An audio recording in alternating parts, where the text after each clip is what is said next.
Nos y dda yn bach yn gynnar, ond newn ni gychwyn gyda'r coeddiadau ar gyfer heno. Ni yw'r un peth a'r bore yma, ond croeso cynnes i chi i'r oedfa. Eto mae'n dda cael cyfle i gyd addoli a chwilio amser o dan air Duw gyda'n gilydd yn gweddio eto. Wrth i Emyr yn arwen ni, byddwn ni'n profi Duw yn agos ac yn bendithio ni gyda'i air heno yma. Mae croeso chi aros am baned ar ôl roedfa, ac yna eisiau ni gofio hefyd am Dewi sydd yn Maes Caner yn y Dafen heddi yn Gwyndigeithi. Ac yna, fel sy'n bod ar y sgrin, cofiwch mae cwrdd gweddi fan hyn nos Fawrth, paned y sgwrs bore dydd Mercher am 10:30 yn Nhŷ Nia a clybiau'r plant wedyn ar nos Wener. Atgoffa chi eto, dyma'r sil ola i roi gyda'r Castell y Mis, sef at waith Union, Coleg Diwynyddol ym Mhenabont. A hefyd bod tŷ bach y bechgyn yn anffodus, mae'r clo wedi torri. Mae'n bosib defnyddio'r tŷ bach yn Abel, ond mae'r clo yn fregus hefyd, felly byddwch yn ofalus gyda hynny. Ac yna, oes dwi'n mynd, bydd Emyr yn arwen ni yn yr oedfa sil nesaf. Newn ni gyflwyno yr oedfa i'r arglwydd.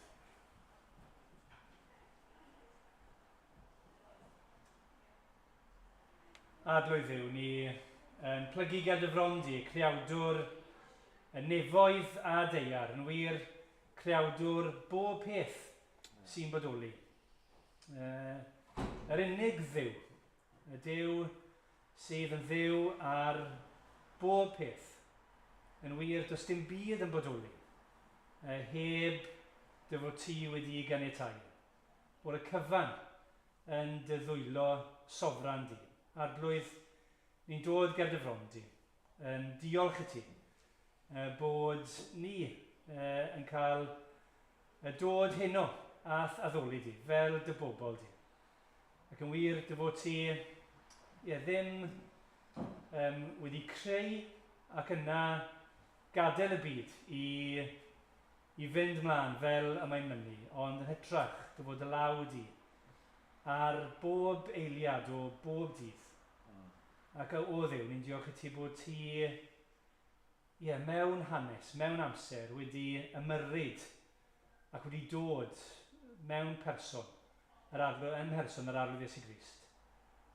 Ac o Dduw, ni'n gweddio heno wrth i ni ganu a gweddio, wrth i ni fyfyrio a dair di, a dod o dan awdurdod dair di. Ni'n gweddio, byddwn ni yn gweld mwy o rhyfeddod y diwdod, rhyfeddod yr efengyl, ac bydde yr ysbryd lan ar gyhoeddi ni o'r gwirioneddau mawr amdano ti. Yn wir arglwydd i'n gweddio, bydde ni yn gadael yr oedfa o dan dyfendith di, yn gadael yn ymwybodol bod ni wedi bod ym mhresenoldeb ein Duw.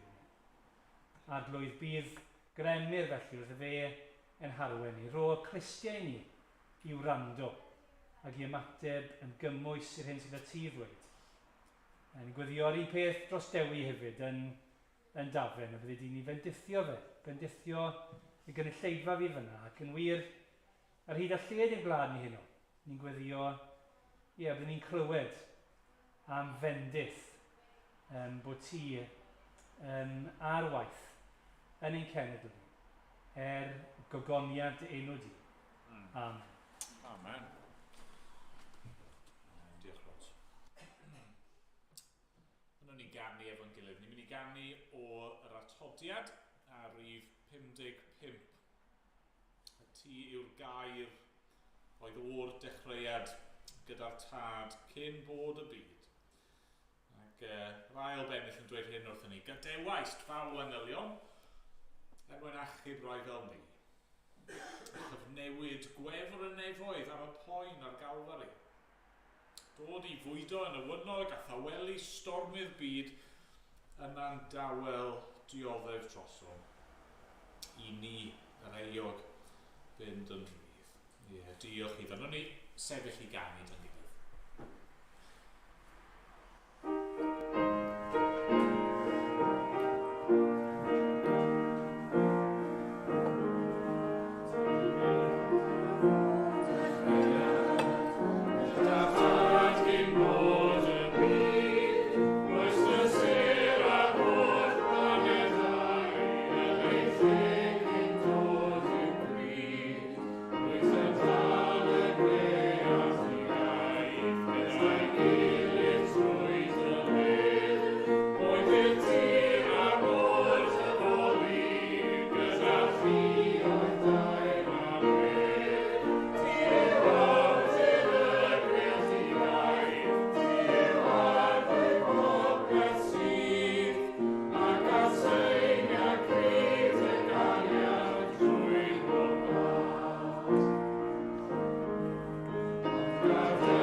Troi heno I Genesis penod 2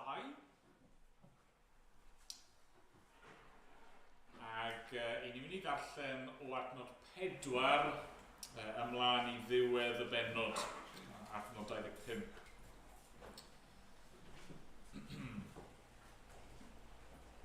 Genesis 2 ac adnod 4 ymlaen.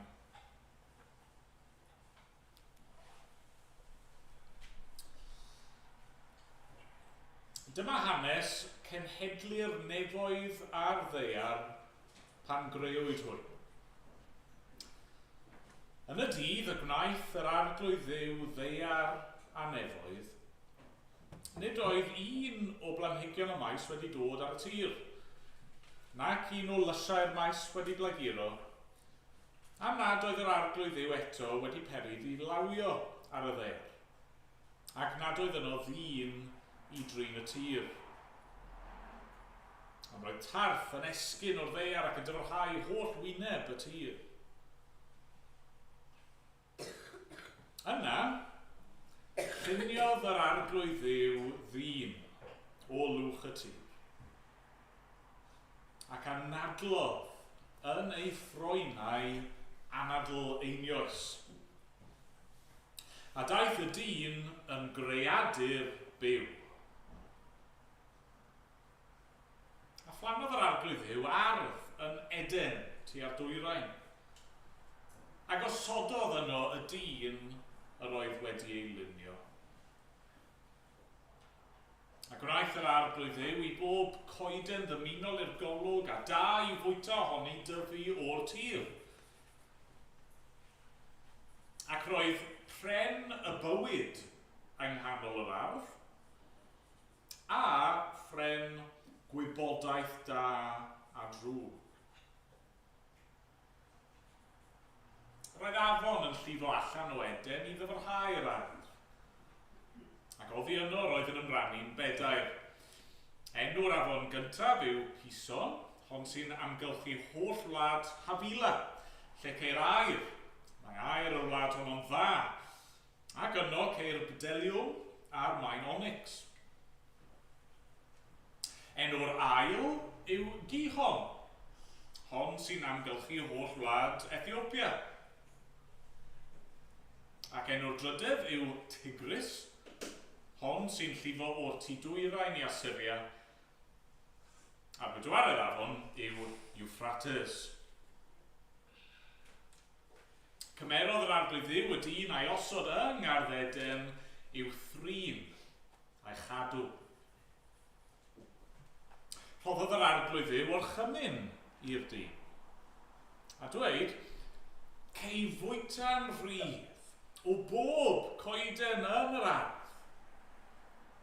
Ond ni chei fwyta o bren gwybodaeth da a drwg. Oherwydd y dydd y bwyteu ohono ef, byddi'n sicr o farw. Dywedodd yr arglwydd Dduw hefyd, nid da bod y dyn ar ei ben ei hun. Gwna fydd o ymgeledd cymwys. Felly fel uniodd yr arglwydd Dduw o'r ddaear, yr holl bwystfilod gwyllt a holl adar yr awyr, a daeth a hwy at y dyn i weld pa enw aroddai arnynt. A pha enw bynnag ar oes y dyn ar unrhyw greadur, dyna fi ei enw. Oes y dyn enw ar yr holl anifeiliaid, ar adar yr awyr, ac ar yr holl bwystfilod gwyllt. Ond ni chafodd ymgeledd cymwys iddo'i hun. Yna, parodd yr arglwydd Dduw i drymgwsg syrthio ar y dyn. Oedd roedd yn cysgu cymerodd un o'i asenau, a chai ei lle a chnawd. Ac o'r asen a gymerodd, gwnaeth yr arglwydd Dduw wraig. A daeth â hi at y dyn. A dywedodd y dyn, dyma hi. Asgwrn o'm hesgyrn, a chnawd o'm cnawd. Gelwyr hi yn wraig, a mae o wr y cymerwys fi. Dyna pam bydd dyn yn gadael ei dad a'i fam, ac yn glynu wrth ei wraig, a byddant yn un cnawd. Roedd y dyn a'i wraig gilltau yn noeth, ac nid oedd arnynt gywilydd. Amen. Amen. Diolch i Dduw am ei air i ni. Ganwn ni, eto, gyda'n gilydd, rhif 42 yn yr atodiad. 42, os heddwch fel afon sy'n canlyn yr rhoed, neu dristwch fel ymchwydd y llu, beth bynnag a ddaw ti am dysgaist i ddweud diogel wyf gyda thi. Nawn ni sefyll i ganu.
Duw, i ni'n diolch i ti am y geiriau yna diogel wyf.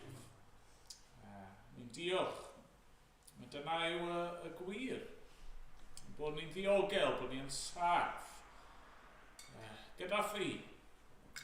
Ddiogel yn nwylo yr arglwydd Iesu Grist. Hwna ddim byd na neb yn gallu'n gwahanu ni oddi wrth dy gariad i. Dad, wrth i ni darllen Genesis 2 arglwydd i ni'n gweld fyna y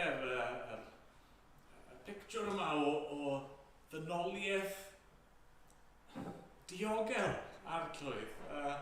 Yn yr ardd rwy ti wedi pharatoi a'i phlannu arglwydd gyda'i gilydd yn fedwydd arglwydd yn noeth a heb gywilydd arglwydd ni'n diolch am y disgrifiad hyfryd hynny.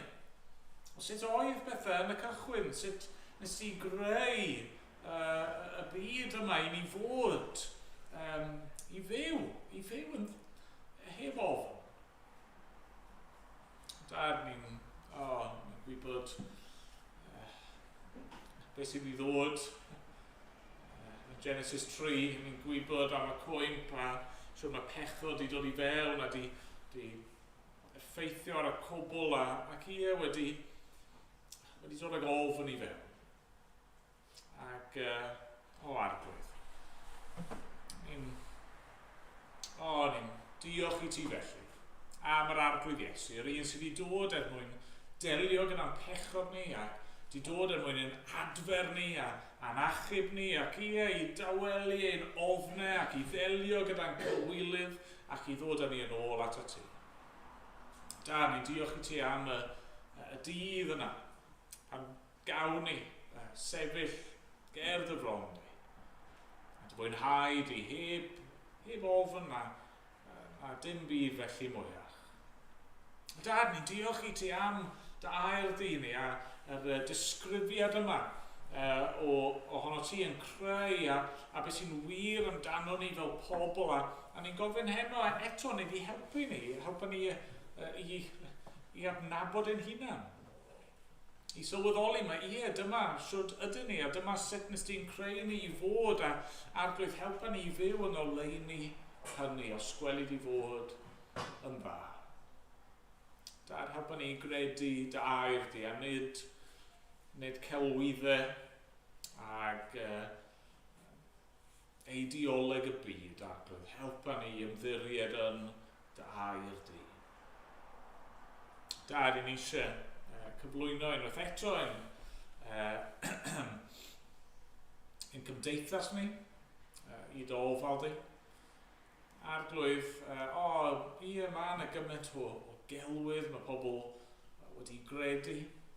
Celwydd amdano ti ac am y byd ac am ei hunan.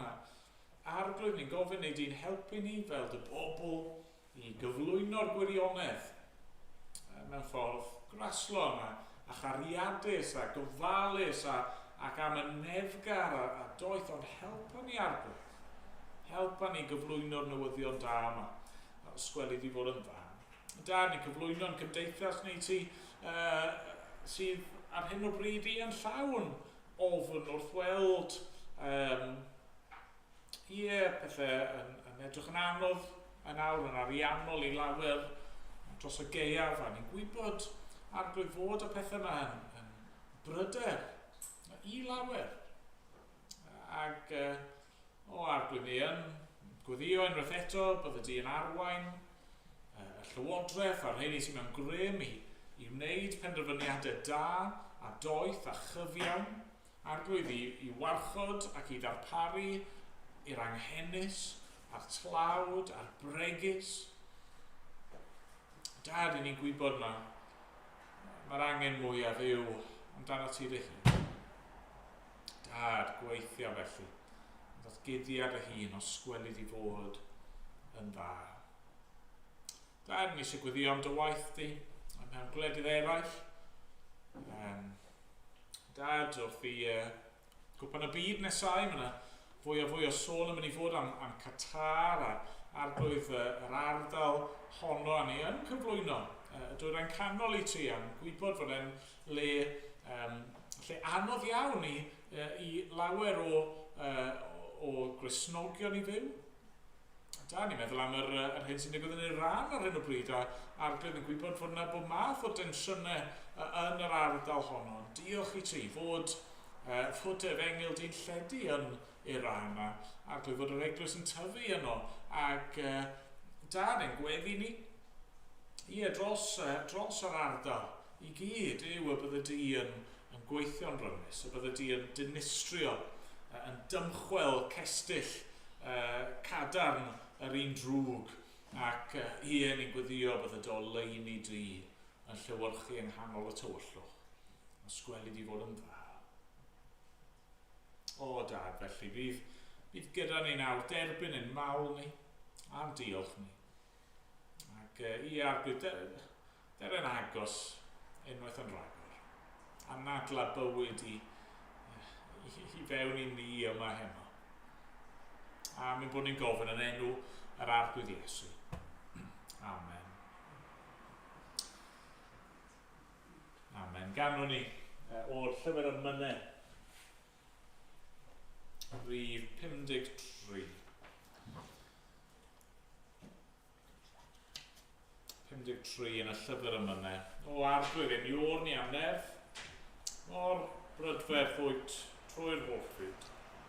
Dy enw ath barch ar oes diwch ben deiar ac wybren hefyd, wrth edrych ar y nefoedd faith a gweld y gwaith y bysedd, lloer y ser a threfn y rôd a'i gosod mor gybanedd, pa beth yw dyn i tiw goffau o ddoniau ac yn oelfraint? Beth yw mab dyn rhin wedd lle roi yn geledd cymaint? Ac ymlaen, newn ni sefyll i gan, dyn gilydd.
O tro gyda fi i Genesis 2, adnod 4 i 25. A be sydd gyda ni mewn ffordd yn Genesis 2 yw ymhelaethu neu datblygu neu roi rhyw ongl arall ar rai o'r pethau wnaethon ni weld yn Genesis 1. Falle wnaeth hwnna daro chi. Ni wedi darllen yn Genesis 2 am Dduw yn creu pobl, ond, hold on, nag o'n i wedi clywed am hynny yn Genesis 1, beth sy'n mynd mlaen fan hyn? Wel, mae'r clyw yn cael ei roi ni mewn ffordd yn adnod 4. Ni'n darllen, dyma hanes cenhedlu'r nefoedd a'r ddeiar pan greuwyd hwy. Yn y dydd y gwnaeth yr arglwydd Dduw ddeiar a nefoedd. Mae'r geiriau yna, dyma hanes cenhedlu neu dyma cenedlaethau, mae'n dangos bod ni'n dechrau ar adran newydd. A mae'r adran newydd yma yn mynd i esbonio mwy am rhywbeth ni wedi gweld o'r blaen. Bydd yr un peth yn codi sawl gwaith yn llyfr Genesis. Na ni glywed chydig am berson, enghraifft Noah. Ond yna, pan ni'n dechrau'r adran go iawn Noah, na ni ddarllen dyma cenedlaethau Noah. Hynny yw, ni'n stopo fan hyn a ni'n mynd i fynd yn ddyfnach gyda Adda, Noah, Abram ac yn y blaen. A dyna sy'n digwydd fan hyn. Ni wedi cael un disgrifiad fel petai o Dduw yn creu y byd. I ni wedi cael y peth fel petai o'r persbectif nefoedd a deiar, efo'r ffocws ar y nefoedd a gwaith Duw. Ond nawr mae'r persbectif yn mynd i newid ychydig bach. Yn y dydd y gwnaeth yr arglwydd Dduw ddeiar a nefoedd. Mae'r ffocws yn mynd i bod llawer iawn fwy ar ddyn, ar y dynoliaeth, ar beth sy'n wir amdano ni fel pobl. Ar wrth gwrs, ni wedi gweld rai pethau sy'n wir amdano ni fel pobl, os o'ch chi gyda ni wythnos diwetha. Ni wedi gweld y peth mwyaf sylfaenol i gyd, bod ni wedi'n creu ar-lun a delw Duw. A wnaethon ni weld rai o'r pethau mae hynny'n golygu wythnos diwetha. Wnaethon ni weld fel pobl ar-lun a delw Duw, ni'n fodau creadigol. A mae hynny'n dod drosodd yn y bennod yma wrth i adda cael ei osod i drin a gofalu am yr ardd.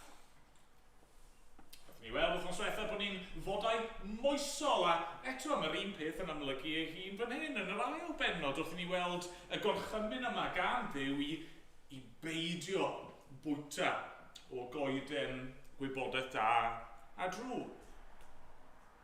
Ni weld wythnos diwetha bod ni'n fodau cymdeithasol wedi cael ein creu, fod mewn perthynas gyda Duw a y greadigaeth a chydig eraill, a mae hynny wrth gwrs mewn sawl ffordd yn amlygu ei hunan eto. Ond nawr, Genesis 2, ni'n mynd i fynd yn ddyfnach. Ni'n mynd i fynd yn fwy manwl.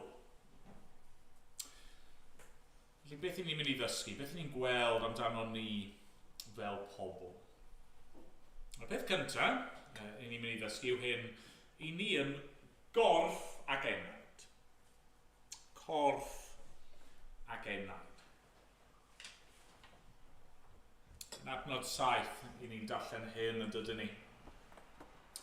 Yna lluniodd yr arglwydd Dduw ddyn o lwch y tŷ. Ac anadlodd yn ei ffroenau anadl einioes. A daeth y dyn yn greadur Dduw. Mae'r Beibl yn dysgu, mae beth ydyn ni fel pobl yn ein hanfod, y ffordd i ni wedi cael ein creu, yw uniad, y union o gorff ac enaid. Y disgrifiad hyfryd yma gyda ni o Dduw, hynny yw, efo popeth arall, mae'n dweud y gair a mae'r pethau yn dod i fodolaeth, hyd yn oed y ser, a'r planedau, y moroedd a'r cwbl, mae jyst yn dweud y gair, ond fan hyn, gyda pobl ar ei lun a'i ddelwyd, mae yna rhyw sylw arbennig, mae yna rhyw bwyslais, rhyw fanylder arbennig. Mae Duw yn yn gweithio. Mae'n cael ei ddwylo'n frwnt fel petai. Os chi eisiau rhoi o fel yna, mae'n cymryd y pridd yma. A mae'n ffurfio fe mewn i siap. Mae'n creu'r corff yma. Ac yna mae'n anadlu enaid i fewn iddo fe. Yn anadlu bywyd i fewn iddo fe. Fi'n hoffi dychmygu weithiau. Beth bydda Ada di gweld yn y foment yna wrth oedd agor i lygyd. Mae'n fi'n ei ddychmygu. Mae Duw wrth gwrs yn anweledig, ac eto mae yna degen o'r Hen Testament lle mae Duw yn ymddangos mewn rhyw ffurf penodol. A ni'n darllen yn rhoedach mlaen am Duw yn dod ac yn cerdded yn yr ardd. Ac chi'n dychmygu Ada, y dyn cyntaf yna, yn agor i lygyd yn y foment yna o greu, a peth cyntaf ma'n ei weld yw Duw yma, mae wedi cael ei greu i'w adnabod. I ni ddim yn jyst yn casgliad o molecules, a cymegion, rhyw swp o bethau, a mater, a egni, a'r cwbl yn y pen draw wedi arwain at pobl. Na, ni wedi cael ein creu. Ni yn gorff ac enaid. Mae'n ddisgrifio'n mor syml mewn ffordd, yn dydi? Ond mae'n bwysig bod ni'n yn glynu wrth hyn. Dyma ydyn ni. Corff ac enaid yn unedig. Mae'r ddau elfen yna'n bwysig. I ni ddim fod i bwysleisio'r naill ar drail y llall. Nid jyst corff ydyn ni. Chi ddim jyst yn gig a gwaed a rhyw electrical impulses yn mynd trwy'ch ymenydd. Na, chi'n fwy na hynny. Mae yna ddimensiwn ysbrydol. Mae gennych chi'r enaid yma, y bywyd yma, gan Dduw ei hun. Ond ar un pryd, i ni ddim i orbwysleisio yr enaid ac yn cofio am y corff. Na, mae'r corff yn rodd gan Dduw. Mae'r ffordd i ni'n byw, pethau ni'n gwneud gyda'n cyrff ni, yn bwysig hefyd. Mae'r ddau gyda'i gilydd. Yn un. Mae'r syniad yma, yr athrawiaeth yma, ni'n hynod o bwysig i ni ddal gafel iddi yn ein dydd ni, yn dydi. Ni'n clywed beth y beunydd yn y dyddiau hyn am bobl yn dweud, wel fi yn cael fy hunaniaeth i, neu fi'n meddwl fy mod i yn hyn, neu'r llall, neu'r arall. Mae'n rhyw awgrym yn does, wel dyma fy nghorff i, dyma sŵn nes i gael yng ngeni, ac eto nid dyna pwy ydw i tu fewn. Mae'n rhyw wahaniaethu yn trin ni fel petai y corff jyst yn gragen. A bod y reality fel petai tu fewn. Mae lot o hyn wrth gwrs yn cael ei dylanwadu gan y cyfryngau cymdeithasol, gan y ffordd i ni'n byw, ein bywydau ni'n gynyddol yn ddigidol. Mae gyda fi, ond wedyn mae'r fi'n dangos i'r byd ar-lein. Mae'n lot o ddryswch fyna. Nid fel na maddi. Mae Duw wedi'n creu ni. Corff a'r enaid yn un. Wedi gweud yn barod o Duw fan hyn yn gweithio'n fanwl. Mae'r iaith sy'n cael ei ddefnyddio, yr un iaith byddwch chi'n defnyddio ar gyfer crochennydd. Yn cymryd clai ac yn ffurfio rhywbeth, yn gywrain ac yn ofalus.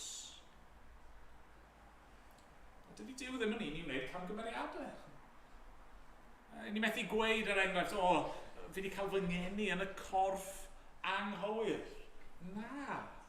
Mae'r gwahanu yna o gorff ac enaid yn rhywbeth hollol ddieithr i be mae'r Beibl yn ei ddysgu rydych chi'n un.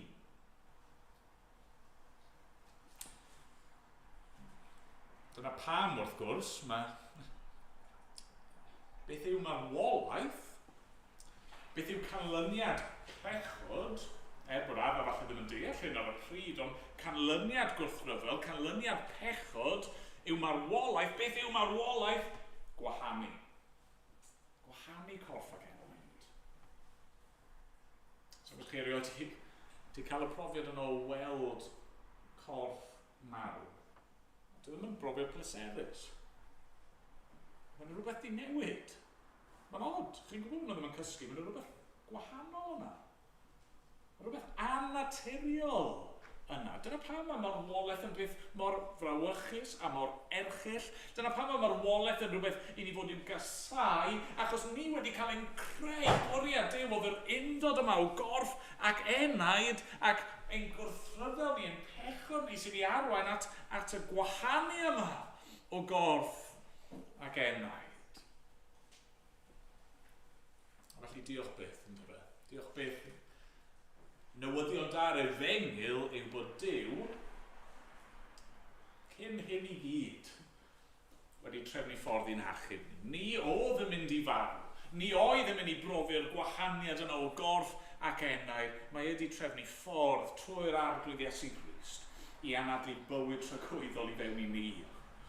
Ni sydd wedi gwrthryfela, ni sydd yn farw yn ein camweddau am pechodau, mae wedi dod i roi bywyd i ni. Ac un dydd, ar ôl i ni farw, ar ôl i'r corff a'r enaid gael ei gwahanu am dro, bydd yr arglwydd Iesu Grist yn ein galw ni o'r beth. Bydd y corff a'r enaid yn un eto, byddwn ni yn derbyn cyrff wedi adnewyddu, cyrff gogoneddus, cyrff sydd yn gallu byw ger bron Duw am byth. Dyna pwy ydych. So ni adnabod yn hun. Chi'n gorff ac yn enaid. Beth arall ni'n dysgu amdano ni fel pobl? Wel, mae yna wryw a ben. Mae'r ail peth. Chi fel unigolyn yn gorff ac enaid. I ni fel ddynoliaeth yn wryw ac yn fenyw.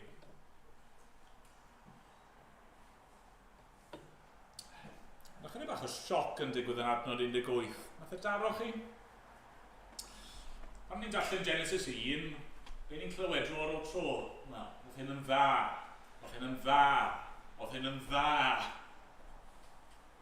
Tro cyntaf ni'n clywed bod rhywbeth ddim yn dda, yw yn adnod 18. O benod 2, dwedodd yr arglwydd Duw hefyd, nid da bod y dyn ar ei ben ei hun.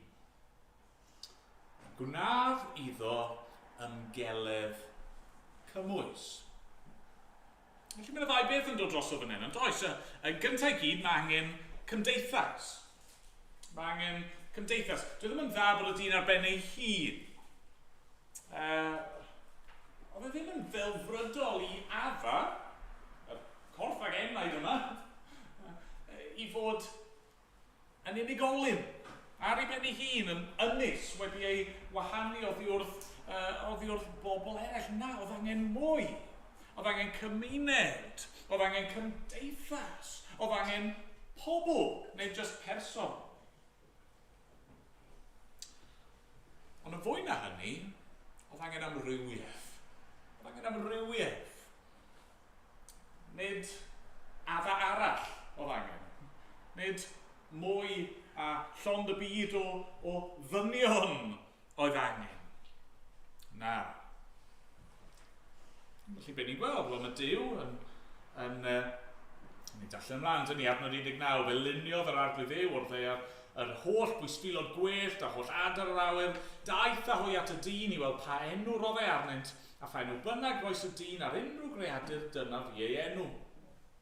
Roes y dyn enw ar yr holl anifeiliaid, ar adar yr awyr ac ar yr holl bwysfilod gwyllt. Ond ni chafodd ymgeledd cymwys iddo hun. Ni'n mynd Duw fel petai'n dangos i arno. Yr hyn oedd Duw ei hun yn gwybod yn barod. Galla dda edrych o gwmpas, galla edrych trwy'r greadigaeth, ond wnaeth e fyth ffindo yr berthynas a'r gymdeithas yna mae'n chwilio amdano fe yn y byd, ymhlith yr anifeiliaid, mae angen rhywbeth gwahanol. A felly ni'n dod i adnod 21 am y Duw yn darparu yn dydy. Parodd yr arglwydd Dduw i drymgwsg syrthio ar y dyn. Roedd yn cysgu cymerodd un o'i asennau a chai ei lleach nawd. Ac o'r asen a gymerodd gwnaeth yr arglwydd Dduw wraig. O daeth â hi at y dyn. A dwedodd y dyn, dyma hi. Asgwrn o'm hesgyrn a chnawd o'm cnawd. Gelwyd hi yn wraig a mae o wr y cymerwyd hi. Dau berson, dau rhyw, gwryw a benyw, a dau rhywedd. A mae'n rai pethau sydd yn amlygu ei hun yn does fan hyn. Mae'n mor naturiol yn dydyn, mae'n mor amlwg. A chi angen y ddau i fod yn gyflawn. Mae Adda yn edrych arni hi a mae'n gweld, asgwrn o'm hesgyn, cnawd o'm cnawd. Mae'r asen yma wedi cael ei gymryd ohoni hi a felly nawr mae angen y ddau gyda'i gilydd i fod yn gyflawn. Mwyn i'r ddynoliaeth adlewyrchu Duw, angen gwryw a benyw. Eisiau'r ddau ac wrth gwrs, mae'r ddau yn hafal, mae'r ddau yn bobl, mae'r ddau ohonyn nhw yn uniad o gorff ac enaid, mae'r ddau ar lun a delw Duw, maen nhw'n berffaith hafal o ran statws ac o ran urddas ac o ran gwerth. Ac eto maen nhw'n amrywio. Dyw'r rhaid ddim yn cael ei creu yn union yr un ffordd ac adda. Mae'n cael ei disgrifio fel ymgeledd cymwys. Mae'n debyg ac eto'n wahanol.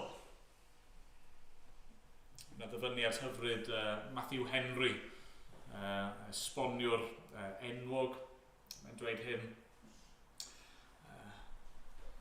Am y wraig, she was not made out of his head to top him, not out of his feet to be trampled upon by him, but out of his side to be equal with him, under his arm to be protected, and near his heart to be beloved.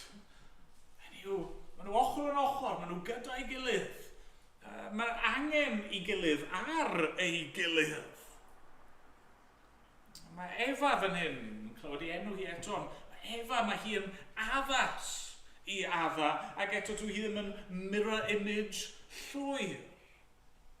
A ni'n gweld fan hyn, dyma cynllun Duw ar ein cyfiad ni, nid jyst bod ni yn gorff ac enaid ar ben yn hunan, ond bod ni yn bobl, bod ni yn gymdeithas, fod yna amrywiaeth. Amrywiaeth, yr amrywiaeth mwy o sylfaenol sydd yn ei fan hyn, gwryw a benyw. Unwaith eto, mae'n y berygl fan hyn. Yr un ffordd ni'n gallu bod mewn perygl o bwysleisio corff dros yr enaid neu vice versa. Pan mae'n dod i'r berthynas rhwng gwryw a benyw, mae'n y berygl. Ni'n gallu pwysleisio weithiau y tybygrwydd, ni just yr un peth yn gilydd. Does yna ddim wahaniaeth o gwbl. Neu ni'n gallu gorbwysleisio'r gwahaniaethau a gwneud yn rhy fawr o hynny. Na. Dod I Genesis 2, ni'n gweld y ddau beth gyda'i gilydd, ochr yn ochr, gwryw a benyw, ni'n hafal, ac eto ni'n wahanol. Mae'n y bethau sydd yn gyffredinol, neu sydd yn nodweddu, dynion. Bethau sydd yn gyffredinol yn nodweddu gwragedd. Mae amrywiaeth yn rhan o'r ddynoliaeth a'n problem ni, wrth gwrs, yw mor aml ni'n gadael yr amrywiaeth yna i'n gwahanu ni. Resel ni I gwmpo mas a dadlau, a ni weld yn y benod nesaf, tensiynau yna'n dechrau dod i'r amlwg. Ond Ond be mae Crist wedi dod i wneud, wrth gwrs, yw ein uno ni. A yn Crist, does na ddim mwyach rhwng gwryw a benyw. Does na ddim rhyw gwahaniaeth o ran statws na dim byd fel yna, ni'n un yn Crist. Ac yna'n ola, beth arall ni'n dysgu am y ddynoliaeth yma? Wel, ni'n gweld y corff a'r enaid yn yr unigolyn, ac yna gwryw a benyw yr amrywiaeth yma sy'n bodoli. Ond yna, mae dynnu'r berthynas yma, berthynas gŵr a graig.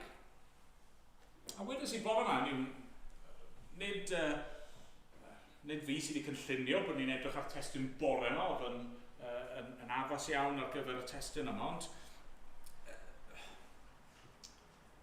Duw sydd wedi trefnu perthynas gŵr a graig. Mae wedi'n creu ni fel unigolion, mae wedi'n creu ni fel dynoliaeth, a mae hefyd fan hyn yn creu ac yn sefydlu perthynas gŵr a graig. A fel welon ni bore yma, y berthynas yma yw'r unig cyd-destun cywir ar gyfer perthynas rywiol. Ac o fewn y berthynas yma, mae plant i gael eu cynhedlu ac i gael eu magu. Adnod 23. Dwedodd y dyn, dyma hi, asgwrn o'm hesgyn a chnawd o'n chnawd, gelwyr hi'n wraig a mae o wr cymerwyd hi. A dyna pam bydd dyn yn gadael ei dad a'i fam ac yn glynu wrth ei wraig a byddant yn un cnawd. Nawr wrth gwrs, dydy priodas ddim i bawb. Nid dyna mae'r adnodau mae'n golygu. Wrth gwrs, oedd yr arglwydd Iesu Grist ei hun yn sengl, oedd e'n ddibriod. Does dim cywilydd yn hynny. Mae'n bwysig iawn bod ni'n sylweddoli hyn. I rai, mae Duw yn rhoi y rodd o fywyd sengl. Bywyd sydd gyda heriau ag bendithion arbennig. I eraill, fel adag Efa fan hyn, mae Duw yn rhoi y rodd o fywyd priodasol. Bywyd sydd hefyd gyda heriau a bendithion. Ond be ni'n gweld fan hyn yw y sefydlu y briodas gyntaf. Dyn, yn gadael ei dad a'i fam, yn glynu wrth ei wraig, a rai yn dod yn un cnawd. Dyma'r unig berthynas cywir i gael perthynas rywiol. Dyma'r berthynas sefydlog, cadarn, ffyddlon, parhaol, sydd yn rhoi cyd-destun sicr a diogel i blant i cael ei magu. Mae'n rhan o gynllun Duw fan hyn i'r ddynoliaeth i fod yn ffrwythlon ac i amlhau ac i lenwi'r ddeia. Ond mae'n fwy na hynny hefyd wrth gwrs yn dydi. Pam fod Duw wedi rhoi'r berthynas yma fel mae e? Pam fod e mor bwysig bod ni'n gwarchod y berthynas yma fel mae e? Pam fod perthynas gŵr a graig yn rhan mor sylfaenol o hanes y creu? Wel, y reswm wrth gwrs yw achos mae'n pwyntio at rhywbeth mwy.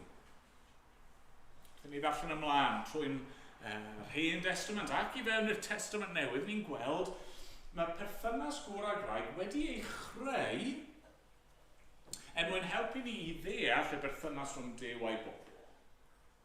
A berthynas yna'n dod i'r mwyaf clir, mwyaf amlwg, wrth i ni ddarllen mae Iesu Grist yw y priodfab, a fod wedi dod i'r byd mwyn caru ac achub ei briodferch.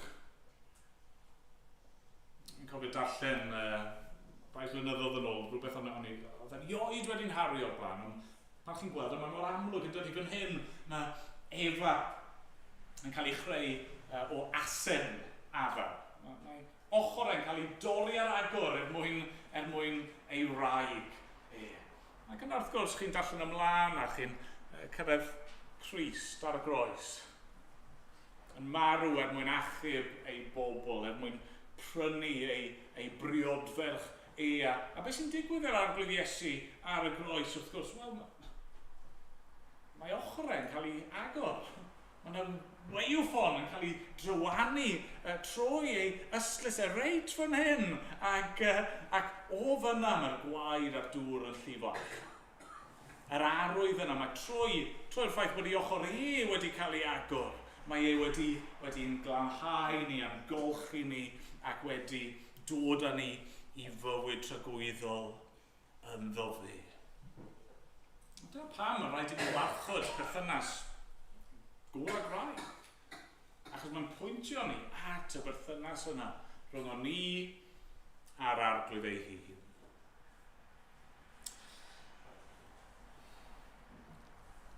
Be mae Genesis 2 yn dysgu ni? Ond mewn ffordd mae'n dysgu mwy i ni o be ni wedi gweld yn parod, ydy? Ni wedi cael rhyw gipolwg dyfnach o fwriadu. Siwr oedd pethau ar y cychwyn. Ac wrth gwrs o Genesis 3 ymlaen, mae pethau mynd i newid. Mae'r berthynas rhwng Duw a dyn a'r greadigaeth yn mynd i gael ei sarnu, yn mynd i gael ei thorri. Felly siwr ni fod i ddarllen Genesis 2, be ni fod i wneud o'r hyn ni wedi ddysgu? Wel, yn credu beth sy'n sefyll allan yn Genesis 2 yw hyn. Mae Duw yn creu pobl.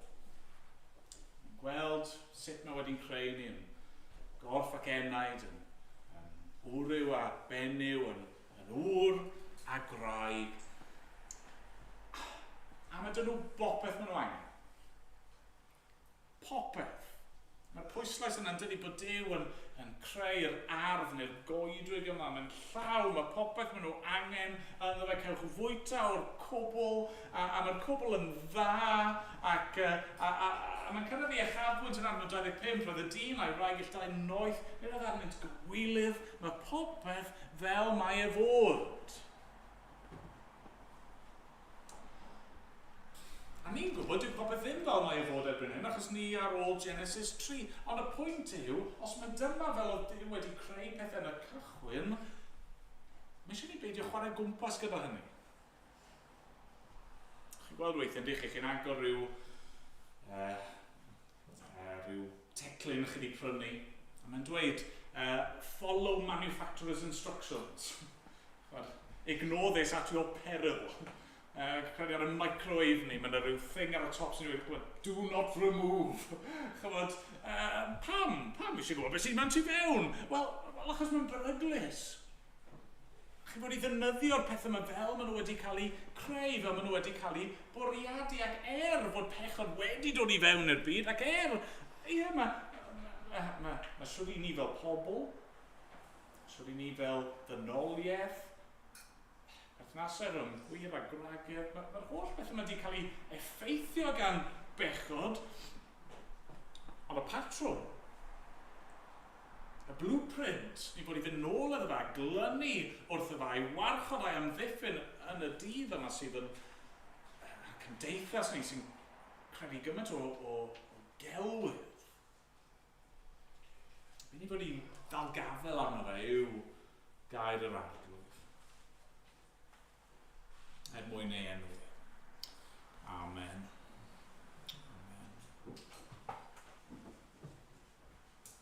Ni'n mynd i gannu o'r llyfr y mynau eto. Wrth i ni offer heno yma. Ni'n mynd i gannu rhif 212.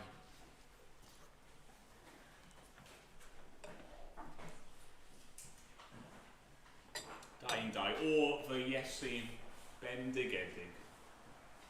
Unig gwmni fennau gwan yn pob adfyd a thallodion dal fy ysbryd llesgu'r lan.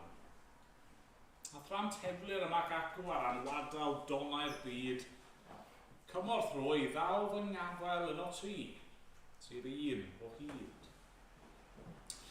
Roedd yn rhoed y fan a fynwyf ar sigledig bethau'r byd, ysgwyd mae'r tir o danar, darnau'n cwympo lawr o hyd.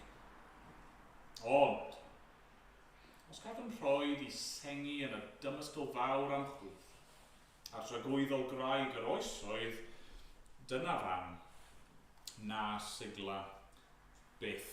Mae'n byd ni a syniadau'n byd ni, syniadau ma'n ni'n clywed o ddydd I ddydd. Maen nhw'n sigledig, maen nhw'n wan. Mae'n siŵr I ddal gafel yn yr arglwydd Iesu Grist, sefyll arno fe. Ond nawn ni sefyll I ganu mawr gyda'n gilydd.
Diolch I ti nawr am yr hyn I ni wedi glywed ar hyd y dydd. Diolch bod ti yn dduw sydd yn siarad am ni. Arglwydd, ni'n diolch bod dy air di yn wirionedd. Ac bod ti yn graig cadarn ni'n gallu sefyll arno. Craig sydd yn gryf i'n cynnal ni a cadw ni. Beth bynnag, pawb arall yn ei ddweud ac yn ei gredu o arglwydd ni am bwyso arna ti. Diolch arglwydd, diolch am y ddirgelwch yma. Y ffordd rhyfeddol yma sydd wedi'n creu ni arglwydd. Ac ni'n diolch I bod ti wedi'n creu ni, I adnabod ti. I gael perthynas gyda thi. I fod yn rhan o dy eglwys ti, yn rhan o'r briodferch yma. Mae'r arglwydd Iesu wedi ennill a'i waed ar y groes. Dad, derbyn ni felly. Bydd gyda ni nawr. Ni'n cyflwyno'r wythnos sydd o'n blaenau yn gweddio bydde ti gyda ni. Bob dydd, bob cam o'r ffordd. Amen bod ni'n gofyn yn enw yr arglwydd Iesu Grist.